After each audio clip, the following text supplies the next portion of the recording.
हम सिंगापुर के Marina Bay Sands को इस दुनिया का 8वां अजूबा भी कहें तो वो गलत नहीं होगा। इसमें इंजीनियर्स को एक नहीं बल्कि बहुत सारे इम्पॉसिबल स्ट्रक्चर्स को तैयार करना पड़ा था और ये सभी स्ट्रक्चर्स को बनाने के लिए इंजीनियर्स को कुदरत के नियमों को तोड़ना पड़ा था। जैसे कि आप इस इंजीनियरिंग के नमूने के डिजाइन को देखिए। इसका डिजाइन कुछ ऐसा हो गया था कि अगर इस पर थोड़ा और वजन होता तो ये बिल्डिंग गिर भी सकती थी, लेकिन इसके बावजूद भी इंजीनियर्स ने इसके ऊपर इतना बड़ा स्काई पार्क बनाया कैसे। और शायद आपको ये बात ना पता हो कि ये स्काई पार्क इतना बड़ा था कि इसके ऊपर 4 A380 जेट्स लैंड हो सकते थे, लेकिन इसके बावजूद भी ये इतना बड़ा स्काई पार्क इतना ऊपर गया कैसे। जो डिजाइन सुनने में भी इम्पॉसिबल था, आखिर उसे इंजीनियर्स ने असल जिंदगी में कैसे रूबरू करवाया। जानने के लिए वीडियो को लास्ट तक जरूर देखिए और आगे भी ऐसी वीडियोस के लिए चैनल को सब्सक्राइब करना ना भूलें। मरीना बे सैंड्स एक ऐसा होटल जो कि हर साल करीब $1 बिलियन मतलब करीब 7,000 करोड़ रुपए कमाती है और इस होटल को बनाने में करीब $5.7 बिलियन का खर्चा आया था। और शायद आपको ये बात हैरान कर दे कि इतने पैसों में अगर आप चाहो तो करीब 4 बुर्ज खलीफा तो खड़े कर ही सकते हो। और इसके टॉप पर एक स्विमिंग पूल है जो कि आपको सिंगापुर का 360 डिग्री का व्यू प्रोवाइड करता है। इसमें हर बिल्डिंग को बनाने के लिए सबसे पहले इंजीनियर्स को 16,500 वर्कर्स को हायर करना पड़ा था। इंजीनियर्स के पास सबसे पहली चुनौती थी इस बिल्डिंग का डिजाइन, जो कि इंजीनियर्स को फिजिक्स के लॉज को तोड़ने पर मजबूर कर रही थी। इस बिल्डिंग के 2 पार्ट आपस में एक दूसरे की तरफ झुके हुए थे, जिस वजह से बिल्डिंग का खड़ा होना बहुत मुश्किल था और उसका बीच में से टूटने का डर लगा हुआ था। अगर ऐसा हुआ तो लाखों डॉलर्स का नुकसान तो तय ही था। लेकिन तभी डिजाइन इंजीनियर्स ने वो तरकीब बताई जिसे आज तक कभी भी किसी ने यूज नहीं किया। उन्होंने बिल्डिंग के साथ साथ स्टील के मोटे मोटे टावर्स को टेम्परेरी सपोर्ट की तरह यूज करना शुरू कर दिया, जिससे बिल्डिंग के स्ट्रक्चर के फेलियर के चांसेस कम हो गए। और वो सपोर्ट्स जब 23वें फ्लोर पर एक साथ स्ट्रक्चर्स को जोड़ेंगे तब वो सपोर्ट्स को निकाल देंगे। लेकिन इंजीनियर्स के मन में ये डर बैठा हुआ था कि जब उन टेम्परेरी सपोर्ट्स को निकाला जाएगा तो कहीं ये स्ट्रक्चर मिसकैलकुलेशन की वजह से गिर न जाए। इसलिए उन्होंने स्ट्रक्चर के अंदर कुछ परमानेंट सपोर्ट को ज्वाइन करने का सोचा।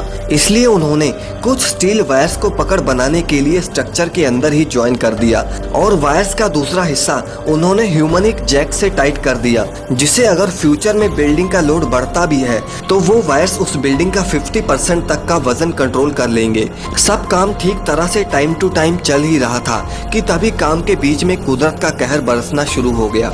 सिंगापुर में एक भारी तूफान आया, जिस वजह से इस बिल्डिंग का काम रोकना पड़ा। इस काम को रोकने का सबसे बड़ा कारण था तेज हवाएं, क्योंकि वो हवाएं सभी टावर्स के लिए खतरनाक साबित हो सकती थी, स्पेशली सबसे ऊपर बनने वाले 340 मीटर के स्काई पार्क के लिए। ये तेज हवाएं स्ट्रक्चर के डिजाइन को खराब कर सकती थी। अब इंजीनियर्स को इस बात की चिंता खाए जा रही थी कि ये प्रोजेक्ट इतनी तेज हवाओं में सेफ भी है या नहीं। इसलिए उन्होंने विंड इंजीनियर्स को हायर किया जो कि इस पूरे प्रोजेक्ट की टेस्टिंग कर सकें। अब विंड इंजीनियर्स ने इस प्रोजेक्ट के मॉडल पर टेस्ट करनी शुरू कर दी और उन्होंने ये पता लगा लिया कि सिंगापुर के तूफान में ये बिल्डिंग्स 200 मिलीमीटर तक इधर उधर हो सकती हैं।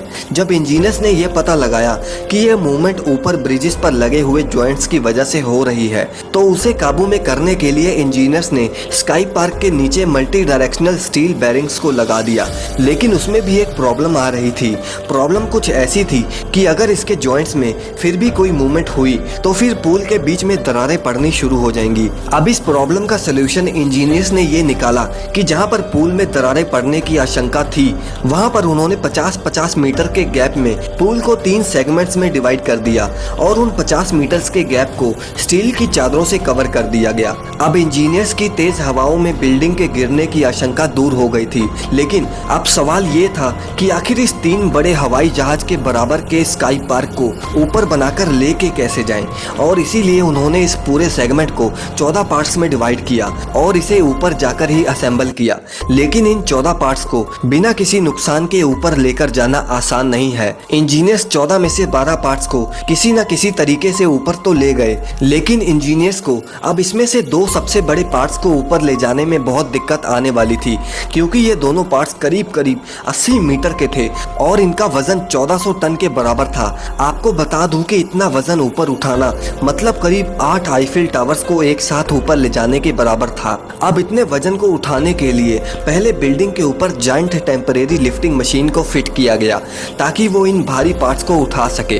आपको बता दूं कि ये लिफ्टिंग इस दुनिया की लॉन्गेस्ट और लार्जेस्ट लिफ्टिंग थी। इस सेगमेंट को उठाने में करीब 14 घंटे का समय लग गया और इसके बाद ही इसके ऊपर इन सभी पार्ट्स को असेंबल किया गया। और आज इस बिल्डिंग में इस दुनिया का सबसे महंगा कसिनो के साथ साथ 200 मीटर की ऊंचाई पर दुनिया का सबसे बड़ा स्विमिंग पूल भी है। वैसे क्या